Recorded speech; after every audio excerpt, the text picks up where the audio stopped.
It was no less a figure than Einstein who said that if you want to raise intelligent kids, have them read fairy tales.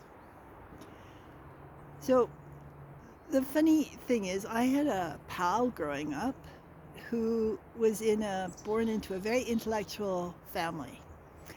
And in their basement, they had the books of knowledge, which came out after the war. And they were at that time, the last word in encyclopedias.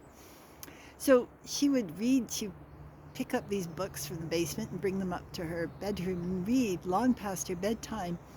And this was understood by the parents. They kind of didn't go after her because they were so pleased she was reading the books of knowledge, and getting all the facts of the encyclopedia in her brain. And the joke is she was reading the fairy tales, and she read them till she was about 12. And then puberty hit. But this woman has a very high developed, highly sensitive, intuitive intelligence, way more so than her siblings. And I'm, I'm wondering if it's like the fairy tales, or, it's the chicken or the egg, which came first. But because the fairy tales speak of really what our life experience is like.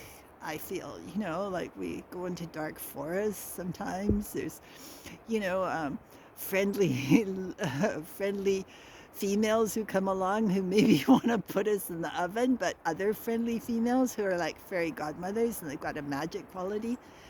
And, the fool who's just has a good heart, triumphs in the end. And the heroine or the heroine who are serving something more than themselves. They get helped out by the elves and other, figures that mirror really what goes on in us in our subconscious. We get a lot of subconscious help for our goals. So I mean, I think fairy tales should be, reinstated.